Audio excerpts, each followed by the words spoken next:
Welcome everyone to today's webinar Strong4Life Office Ergonomics. I'm Stephanie from WorkSafe Tasmania and also the coordinator of WorkSafe Tasmania month. I'll also be your moderator for this morning's session. Before we do get started, I'd appreciate you taking a few moments to read the following slide about information delivered during WorkSafe month sessions.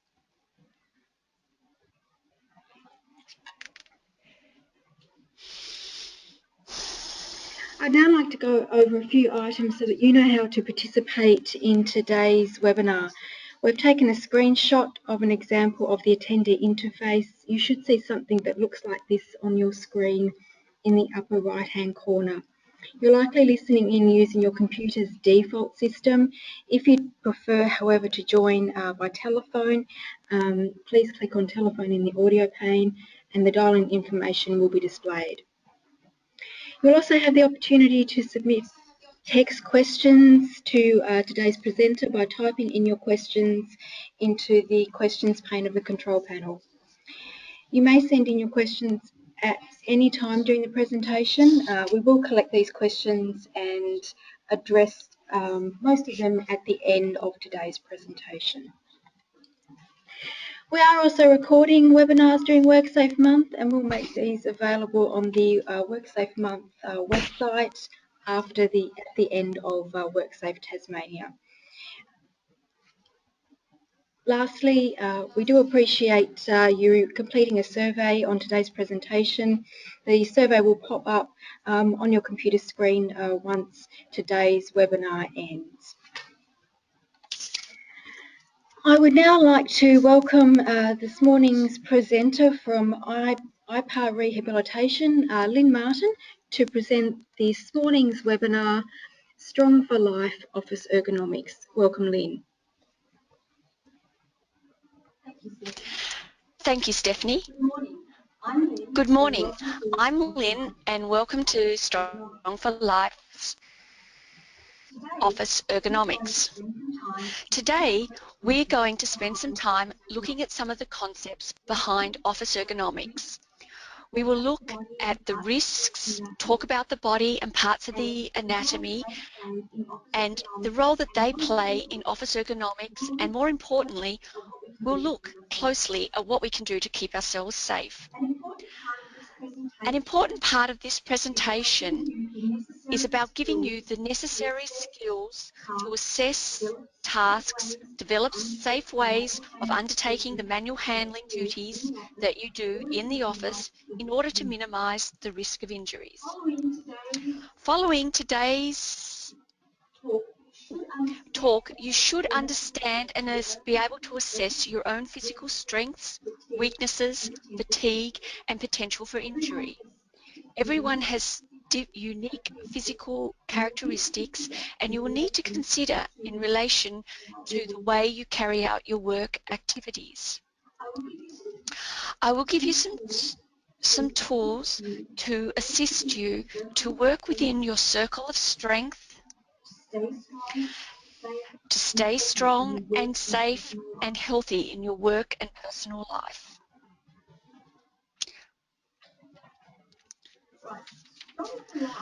Right, Strong4Life is a training program focused on injury prevention. It's about getting people to have early intervention when at the first signs of pain, and it's about understanding and minimising the risks that are involved with manual handling and the ways of minimising your injury. Basically, what we aim to do here is to teach you how to think rather than what to do.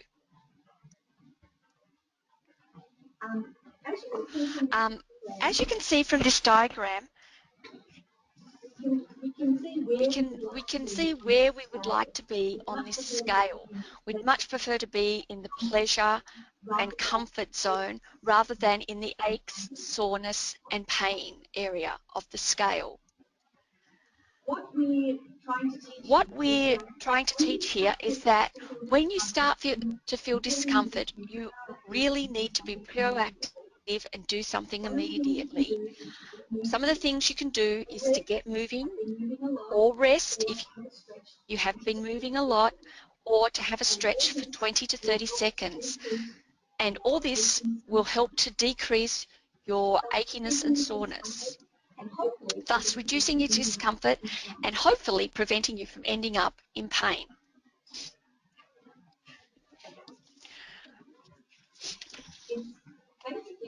It's basically Strong for Life is what you think about every time you move.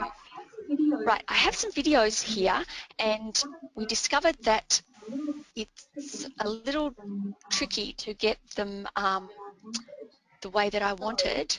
So we have to actually go off our screen to get them going.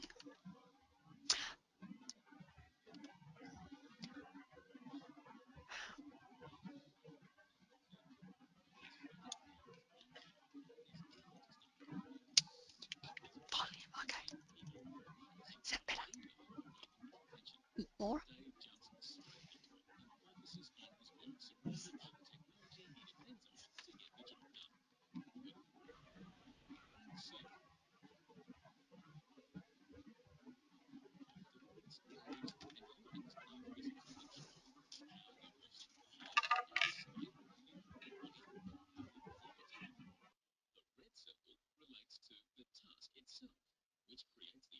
You can't hear it.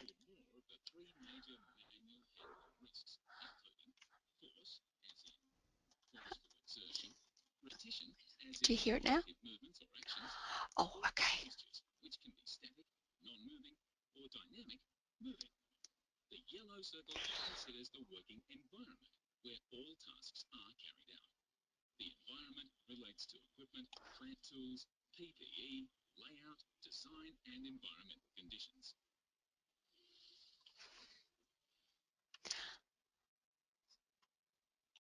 Okay, I just heard from Stephanie that you know that we couldn't hear what was happening there.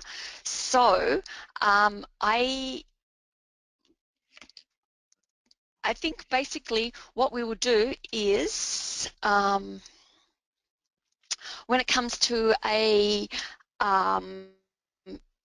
video, I'll probably show the video, but I'll speak over the top of it. That one was kind of okay because it had writing on it and it was just going over the information on the circles. But what I'll do is I'll talk over the information that will be covered in the videos.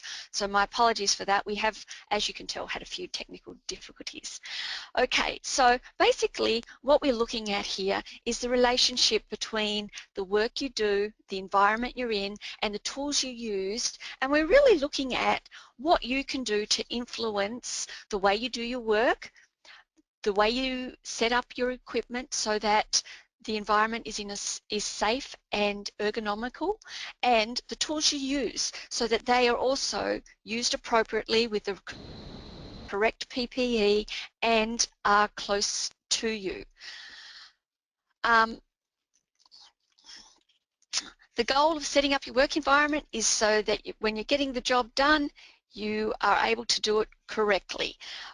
Why is office ergonomics so important?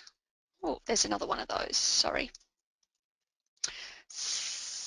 Office ergonomics is important because it can cause you to end up with musculoskeletal disorders if you are continually doing repetitive activities or you're placing prolonged stress on your muscles and tendons.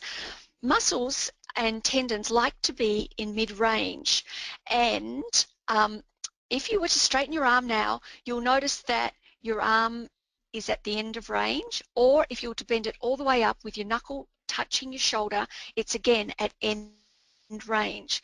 When you use muscles and tendons in these ranges at the ends of the range, you're creating an issue where there's decreased blood supply to the joints. Both muscles, tendons, ligaments all like to be used mid-range.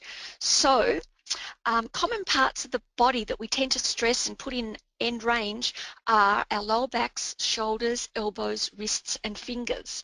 Most common are, like we said, caused by stressing, and one of those major stresses is when we put things in the end of range, or we do things repetitively, or we hold a posture for a prolonged period of time. Placing your joints in awkward and uncomfortable positions and prolonged time, like we just said. What we can do, what can go wrong is that if you continue to do these things, you're going to end up with repetitive strain injuries such as overuse, sprains, strains, tendinitis, carpal tunnel, tennis elbow, figure trigger and trigger finger, and a lot of other injuries. The symptoms can vary, and often it depends on the individual, the site of the injury and the severity of the condition. But as we all know, they all include pain, a change in your muscle strength, swelling, numbness and restricted movement,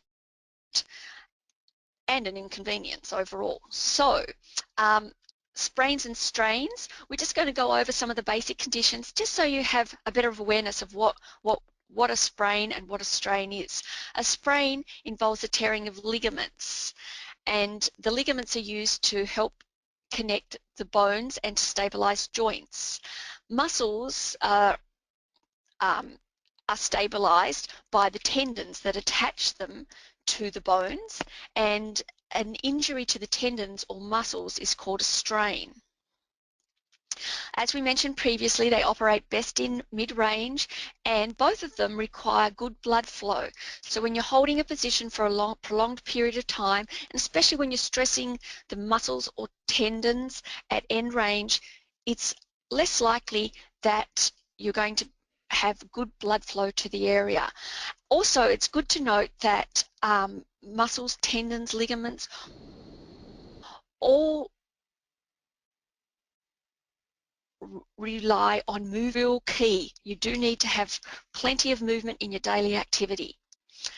Neck, tendinitis, sorry, I've gone ahead of myself there. Tendinitis is often caused when there's repetitive activity and there's a reduced blood flow to the area, and that causes damage to the actual tendon. This is often a very painful problem, and it can be chronic. So it's really important that if you do end up with inflammation of the tendons, that you do go and get them seen to, so that you don't continue to have pain and you're not working with pain for a long period of time. Neck and shoulder pain. The neck is a very mobile structure, and it supports a very heavy weight, about 7 kilograms for your head. So the muscles around your neck, as you can imagine, are pretty susceptible to injury, and they are small muscles.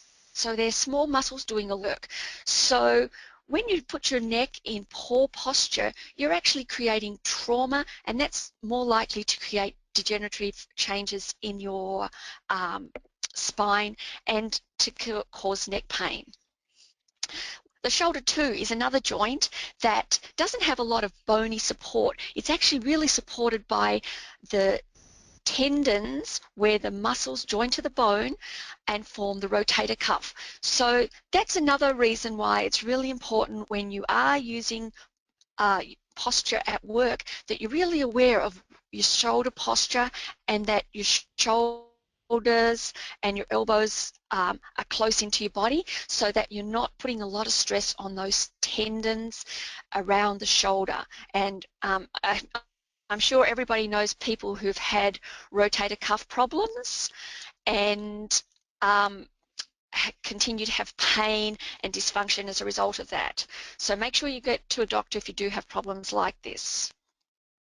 Right, the next slide is about the anatomy of the spine, and I will show the spine, and like I said, I will talk over the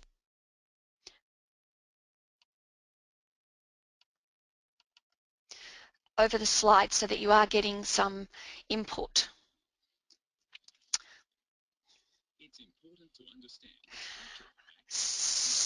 So it's important to understand the structure of the back so we know how it's put together, and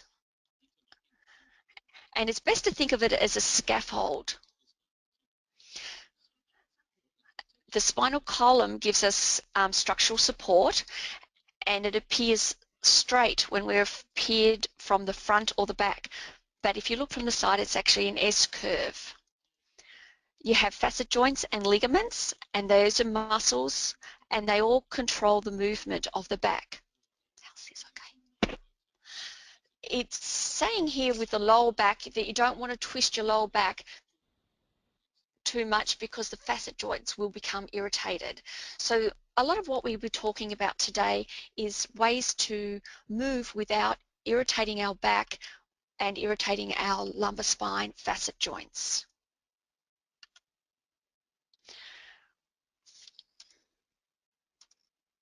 Right.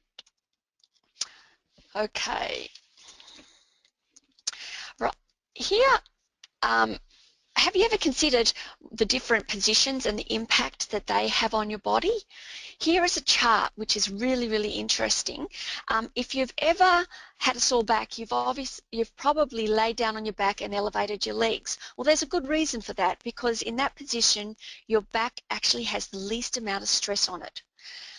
And second to that is lying. But what is really worth noting is that in standing, if you actually put your leg up on an item so that it's elevated and have a slight little bit of flexion in your back knee, there isn't really that much difference in pressure in your discs between lying and standing. So when you compare standing straight to standing with one leg up on something, you can see that that is a way, if you're having back pain and you're working in standing, that you can perhaps decrease the pressure in your back. Now with this standing, I'm pretty sure that's with your knees straight. Also consider standing with slight flexion in your knees. That also increases the shock absorption in your back and decreases the pressure in your disc. So if being able to put one leg up isn't something that's available to you, just having slight flexion in your knees can make a big difference. Next, we're going to look at sitting. Now look at the difference between sitting upright, which is the way that we normally start our day. I don't know, I've tapped something here. All right. Which is the way that we normally start our day. We normally start our day sitting upright, and then as the day goes on, we sometimes tend to lean forward and slouch. So just looking at the difference in pressure there, you can see that by leaning forward and slouching, you're actually significantly increasing the pressure on your back. So keep that in mind when you're at work. Also lifting, if you're forgot something that you're lifting, here's not the best diagram, but we would always recommend that you bend your knees. But if you're lifting with two arms, you're actually increasing the pressure to 150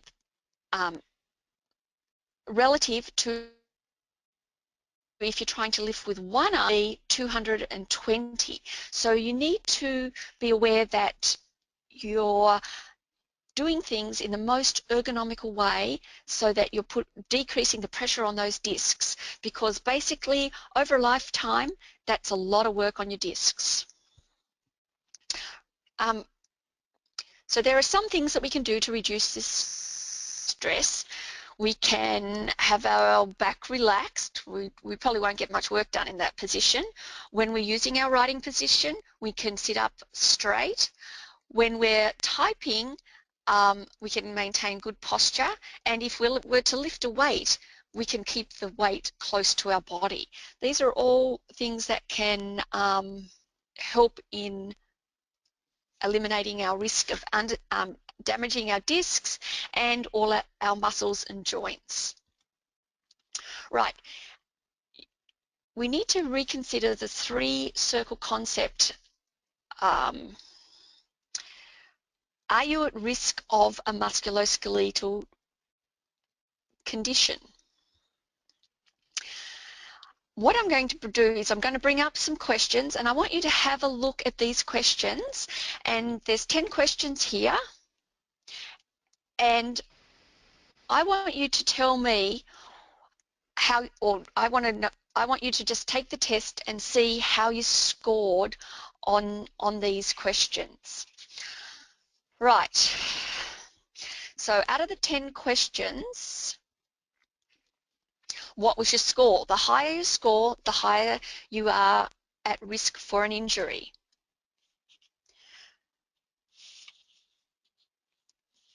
It's important to address these factors in order to reduce your risk of injury.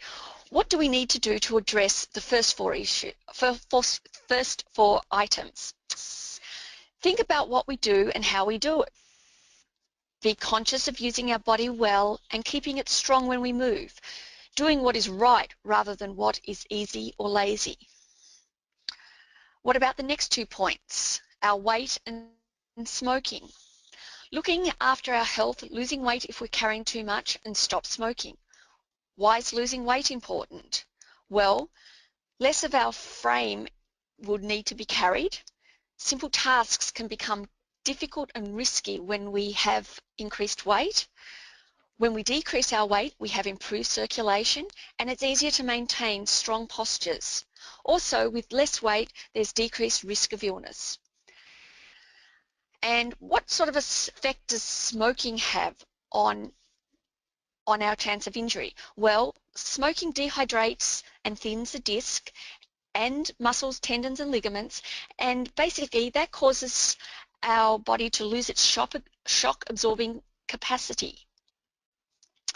And decreases the blood supply. So smoking causes the blood supply or the blood vessels to narrow, which decreases the blood supply to the discs, muscles, tendons and ligaments.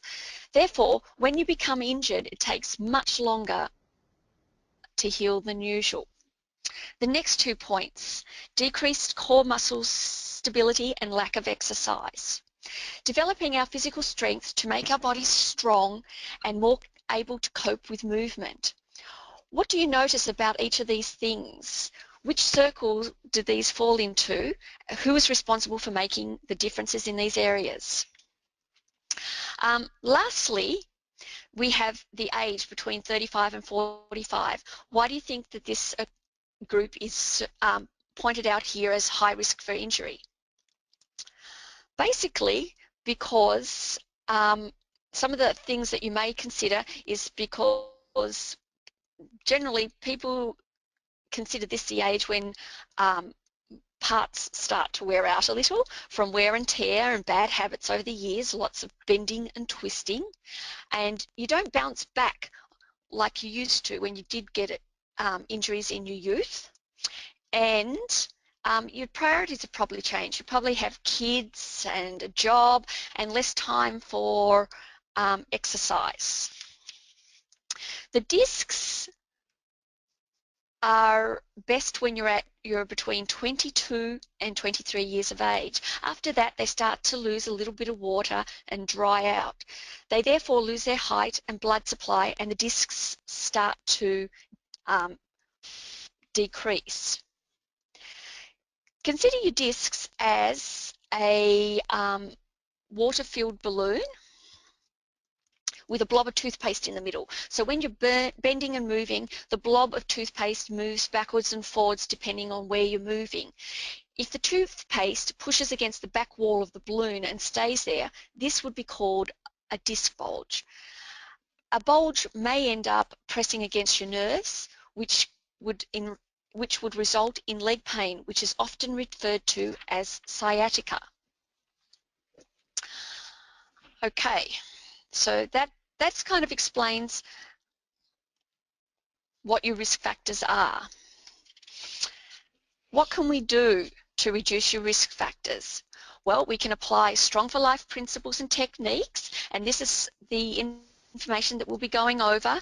the 3S principle, strong, stance, step, the circle of strength, and the 4R strategy, ready, recognize, respond, and reverse, and stretching exercises for office workers. Also, we can apply the following office ergonomics to your workspace. We can set up the chairs correctly. We can see if you need a footrest, monitor your position and your equipment position, check your posture at the workstation, and office lifting and manual handling, as well as removing clutter from around the workspace to minimize tripping hazards. The 3S principle, it refers to being strong, maintaining the natural curves of your back, joints and muscles in mid-range, and when you go to do an activity, making sure that you have a good stance where you have a staggered foot posture with your knees slightly bent. Think of a boxer. The reason a boxer has a staggered foot position and knees slightly bent is because this is the most stable position and the less likely chance that when they're hit, they're going to fall over. So there's no harm in us adopting that as well. Also, we want to think of the third S as step. Don't twist your back. Move every time you need to change angles, take a step. Also, when you do take a step, make sure your nose is over your toes. So here's a couple of diagrams that kind of demonstrate the nose over the toes principle. Right, circle of strength. Stay within your circle of strength. This conceptual circle enables you to lift and move either in sitting or standing with minimal stress on your body. It's the distance where your fingertips reach with your elbow, the distance where your fingertips reach with your elbows at your side, bent at 90 degrees. By staying in your circle, you'll keep your back upright and the load close and will need to bend your knees. Right, normally we have a video, but seeing our videos aren't working very well, and I think that's a pretty easy concept to understand, that if you're staying in that circle, you're not going to be injuring yourself because you're in an ergonomical position. You can go down onto your knees, you can squat, you can lunge, but so long as your elbows are as close in to your sides as possible, you will be looking after your body. Also note that the back is kept straight. There's no hunching of the back when you do activities such as that. Right, the 4R strategy. The 4R strategy basically states your health is in your hands. It's all about personal management. It's up to you to look after your body. You only have one body and it has to last a long time. So when you feel an ache or any discomfort in your body, you need to act fast to work out what is going on and prevent it from getting worse. The longer you wait, the more likely the problem is to become more significant, and we also need to remember that pain is our body's way of saying something's not right. But it's not always there. Pain's not always there when there's a problem. So just be aware. Look at your body, look at the position that you're placing yourself in, look at your joints, especially finger joints, and just make sure that you're not putting them in awkward positions when you're doing your activities in the office.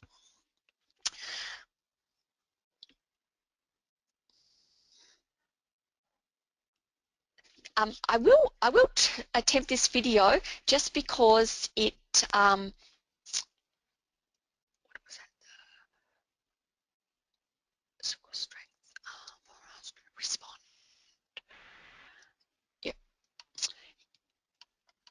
And I will talk over the video.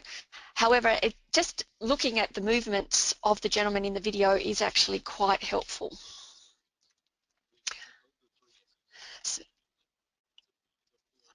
So we're looking at applying the 4R strategies: ready, making sure you're prepared for the activity you're about to do, start well, finish well, Like an athlete, it's important to always warm up before you do activities. Plan the activities with your circle of strength in mind, placing your feet in a good position. So think of the SSS. Recognize the messages of fatigue your body is sending you. Take action against those problems.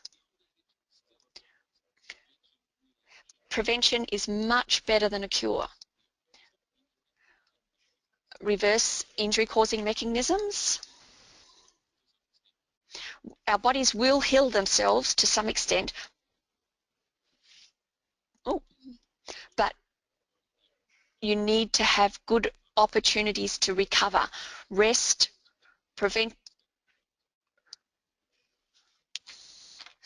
when you've been working hard, and that will enable you to recover and stay healthy. So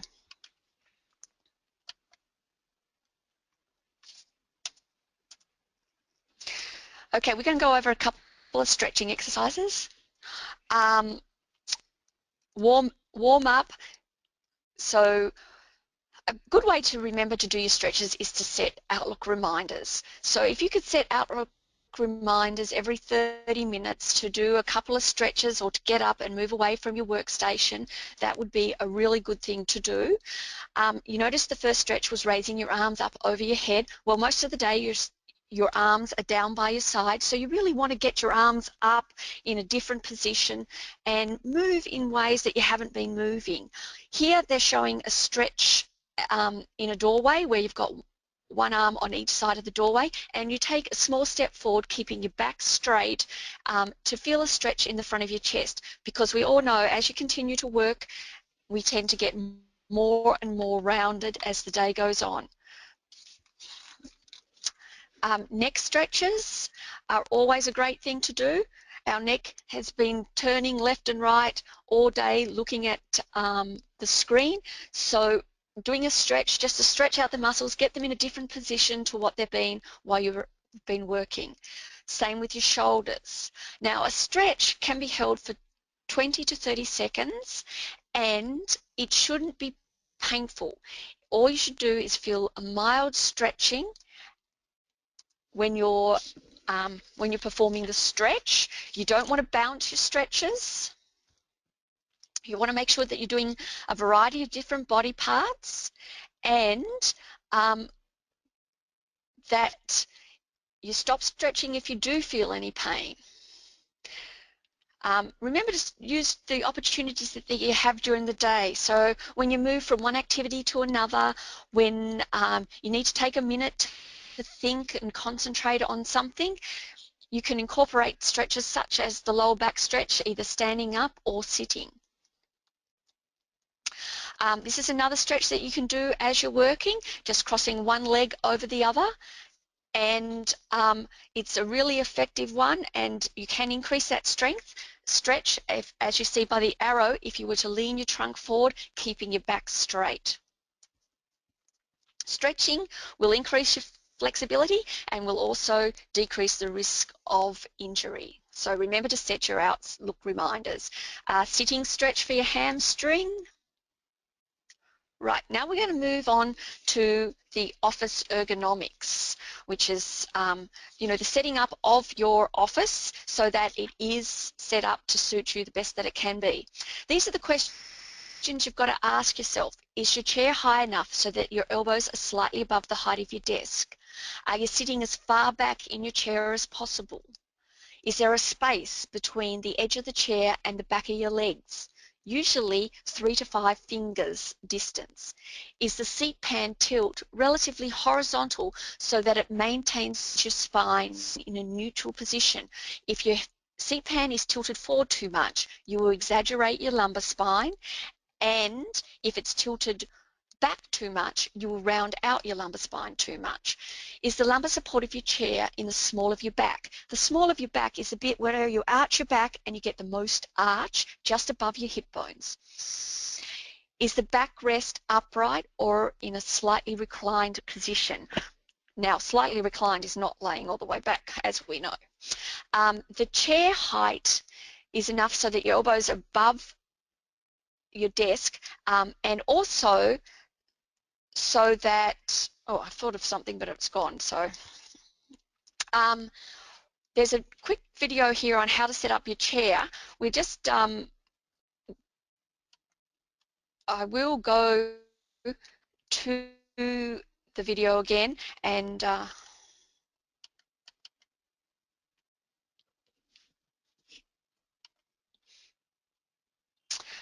so you need to consider how you're setting up your workstation to work within your circle strength as often as possible. Your hips and knees should be able to rest at approximately 90 to 100 degrees with your feet comfortably on the floor. See the tilt there? It's too much and causes her to fall too far forward. See how there it's closer to horizontal and gives her back better support in a neutral position. With the gap that we talked about, the 3 to 5 finger, so that way your blood supply to your lower limbs is not compromised. If it does touch your knees, that suggests the base is too long. You need as much contact with your back rest as possible and that the lumbar support is in your spine. Personally, the backrest should be between 90 and 100 degrees for the best posture, and your forearms should be slightly above the surface of the desk, and your forearms should be parallel to your keyboard. You shouldn't be hunching up or slouching in your chair. If you're hunching, raise your chair height, and if you're slouching, lower your chair height. The armrests should be down low so that they enable you to get in close to your workstation and you can work in an upright position. No chair can provide a perfect position for long periods, so you need to get up from the chair and walk around. One comment on that video is that I would recommend generally a back support that is up, supporting the shoulder blades, because a lot of people do get fatigue in their upper back, and if you are suffering from fatigue in your upper back, please do make sure that your back support goes all the way up.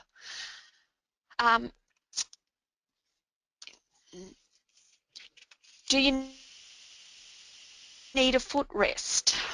Resting firmly on the ground with a hip angle of 100 degrees. So if your feet are firmly on the ground, then most likely you don't need a footrest. However, if you have a high desk and you need to raise your chair in order for your elbows to be the correct height above your desk at an angle of 90 to 100 degrees, enabling you to maintain a neutral wrist position, if that's the situation, then you will need a footrest in order for you to be able to get your feet comfortably on the floor. Ideal situation, a adjustable or just desks of different heights, considering the height of the desk and making sure that the chair is adjusted to suit the desk, and then bringing in a footrest as needed. When you do introduce a footrest, you still need to consider all the aspects of the chair setup prior, the amount of gap between your legs and the seat pan, and also that everything is more or less in 90 degrees. So just because you have a footrest, that nothing changes there. Monitor position. Okay, this is another problem that a lot of people have.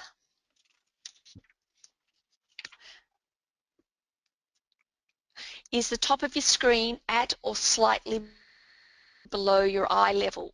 Is the screen approximately at arm's length away from you whilst seated?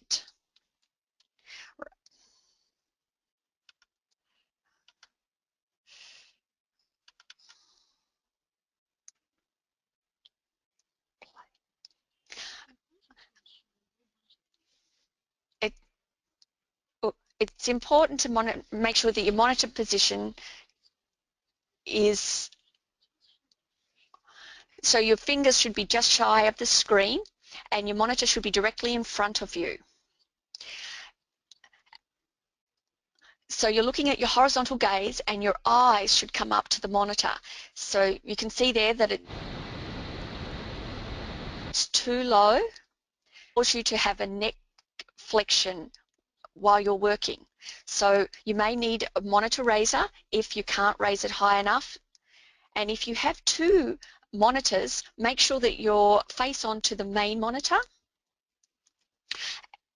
and that the secondary monitor is right beside it at the same height, and they should be this equal distance from your workstation, so that your arm, when you reach out your arms, that they both screens touch with your finger.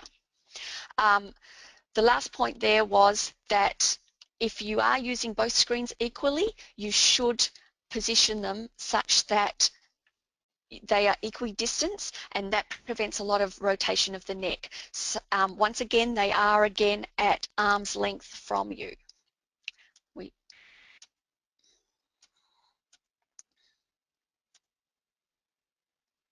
Okay, the positioning of equipment. You need to make sure that your mouse and other frequently used equipment is positioned within elbow's length away from your circle of strength, which is your body, and that your hands and wrists are maintained in a neutral position and that your shoulders are relaxed by your side with your elbows tucked in. So once again, I will get a diagram here.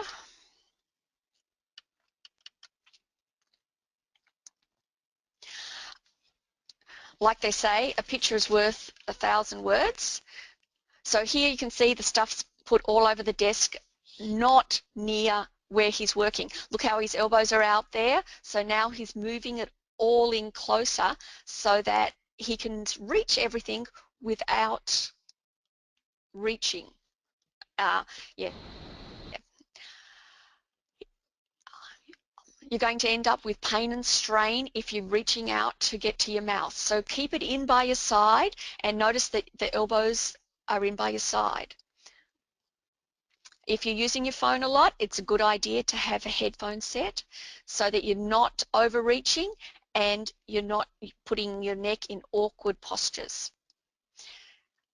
Make sure your keyboard and mouse are directly in front of you and that the mouse is right beside the keyboard in order to keep your elbows tucked in. If you are typing or reading from papers, in order to reduce your neck flexion and rotation, which could cause neck pain, you need to get a monitor, a document holder that you can place in front of your monitor so that you can maintain your head in neutral.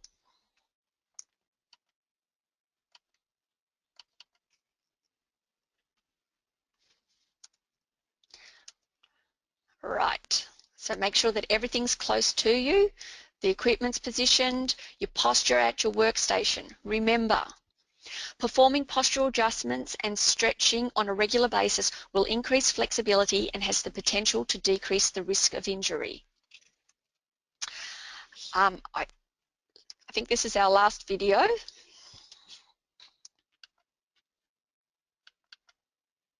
And it's just a short one, and you'll be able to see just by the demonstration. Right, we all know this posture. That's not a good thing. So you need to keep your shoulders back. So what she's showing there is trying to keep your shoulders back so that you're not going to compromise your shoulder joints. Now, when you breathe in and squeeze your shoulder blades back together and breathe out and then relax, if you were to do that a couple of times during each 30-minute interval that you're at work, it's going to assist in getting you used to having your shoulders back. Shrugging up lets you know if you're holding tension in your shoulders. So when you shrug up, you will notice them, and then when you let go, you'll notice a definite release in tension. And if you have been maintaining that tension in your neck, you'll notice that, oh, my neck feels different to how it was previously. So just by doing those exercises, they're good postural exercises that can enable you to be aware of slouching and scrunching of your shoulders as you're working. So remember to apply the principles to manual handling and lifting. Okay, I lied, we have one more video.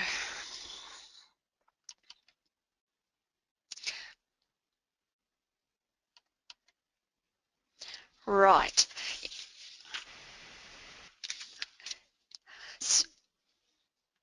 So manual handling is really important in office work because you need to consider how you approach the tasks, especially when they're down below your waist height.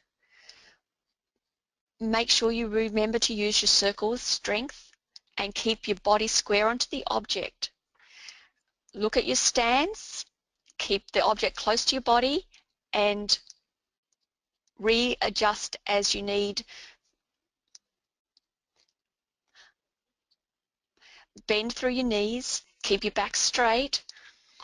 Reloading a photocopier, by doing activities in the way as demonstrated, you're maintaining the activity within your circle of strength.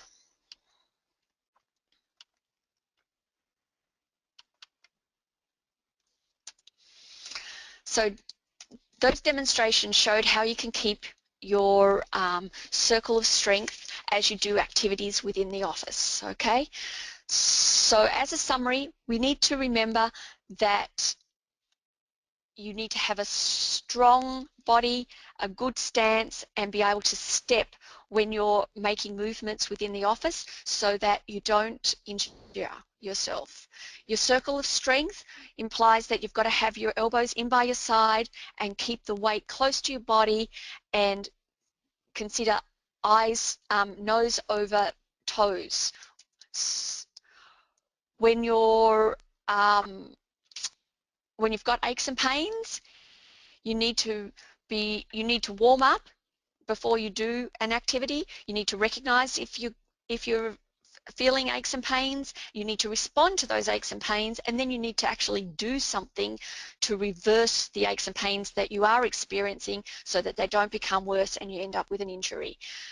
Stretching, movement, standing up, sitting less, and moving more are all going to help to make your office life much more comfortable, less likely to get an injury, and overall more satisfying. You need to apply office ergonomic principles when you set up your workspace, thinking about your chair, your desk, your monitor, and the equipment that you have on your table, and make sure that you have the best possible setup for your unique situation, and that you are intermittently during the day setting reminders to make sure that you're maintaining that good posture and good setup and taking regular breaks. You need to consider the manual handling in the workplace. We saw some examples in the video of manual handling, and we saw how the weight was maintained close. They were using their proper stance and good ergonomics. You need to consider your own posture at work. We have identified some simple good habits for you and some strategies for you to put into place, and hopefully you will find that you'll be experiencing less repetition, less stress, and start to get some good office habits. If you practice consistently, these habits will benefit you now and for the rest of your life. So please consider making a few adjustments to the way you do things. Like we said before, your body is perfectly designed to be active, and you owe it to yourself not to take shortcuts and put yourself at risk.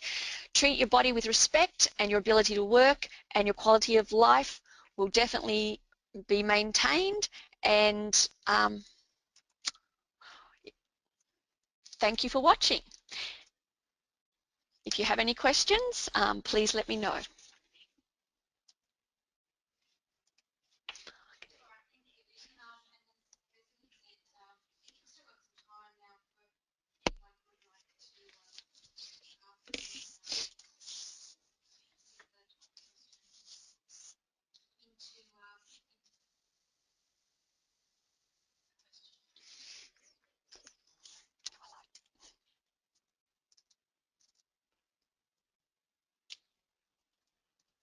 I will just repeat that again because I didn't realise I'd muted myself. So thank you, Lynn. So if anyone has any questions, if you can please submit them now in the question pane. So one question that has come through, Lynn, I'm really motivated to do this, but how do I inspire others? Inspiring others is always tough, but you know, some of the things that I've seen recently that seem to work well is if you kind of make it like a little mini break time.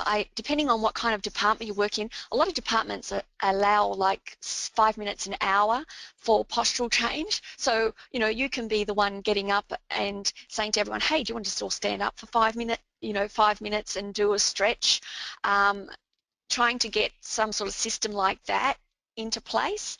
The other thing is sometimes just by you getting up and moving and doing a stretch and taking a quick little walk up and down, that starts to inspire others. Another way to inspire people is to actually move things like the printer, the garbage cans, and items that people use a little away from the office space, so they actually have to get up and walk. There are some organisations that I'm aware of that have removed garbage bins, so you actually, if you have any trash, you have to actually get up and move and put it away, and the same with the printers. The other thing is, you know, maybe getting someone to come in and talk to them if that hasn't happened previously, because sometimes just seeing it from somebody else and a different perspective opens up their eyes and makes them aware of how important it is. You know, it has been quoted that sitting is the new smokings, and you know, we are becoming so inactive in our lifestyles, and it is going to have a lot of detrimental effects in the future. So I think, you know, if people really realise that, they will start to do more. I hope that answered your question. Thanks, Lynn. Another question that's come through, what is the best type of chair to use in an office? The million-dollar question. You know what? It really does depend. All of us are built differently. Everybody has different leg lengths, you know, different sizes. So, you know, what suits a 5'2" person is never going to fit a 6'4" person. We also have different aches and pains, and we have different habits. So, you know, there is no one chair. The best thing I recommend is for people to go to a furniture store where they actually sell a whole variety of ergonomic chairs and sit in a whole bunch of them and see what suits them.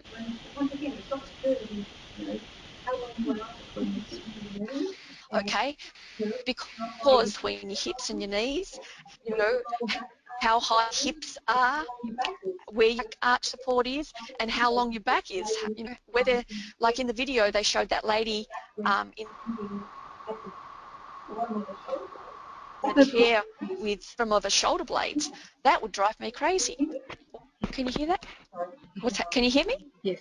All right. Sorry, I had my little thing tipped down.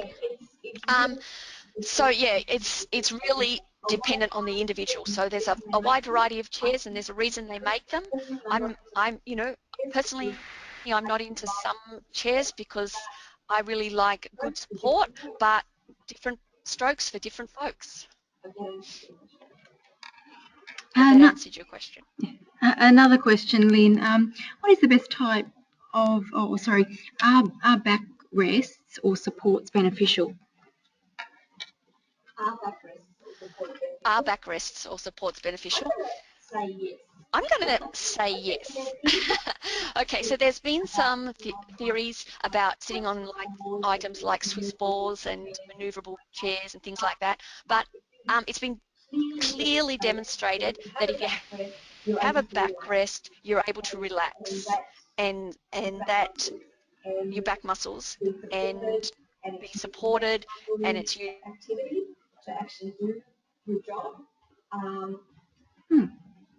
And therefore, if you do have a back condition, using you're going to be decreasing the pain that you're experiencing. So less that's muscle what I'm basing my answer on. If you're someone who experiencing. So my answer on, if you're someone that um, stands up a lot and moves around frequently, then you don't want a backrest, that's fine. But if you do have a back injury, I would highly recommend a backrest. And I also believe that the backrest coming all the way up to the back of the shoulders is optimal because it's supporting the whole back. You must have the lumbar support in the right place.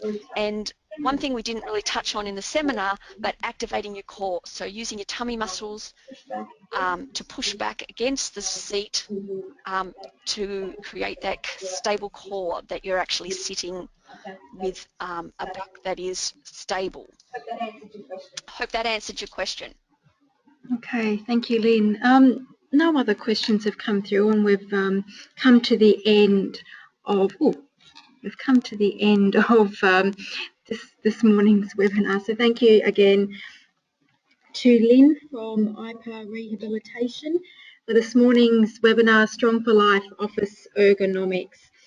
Thank you as well for everyone who joined us this morning and for sticking with us during those technical issues as well. Again, once you leave today's webinar, you will receive a survey on the presentation. We do appreciate you completing that survey and providing us with your feedback. And on behalf of WorkSafe Tasmania and our presenter, Lynn from IPA Rehabilitation, thank you for joining us today and have a great rest of the day. Thank you.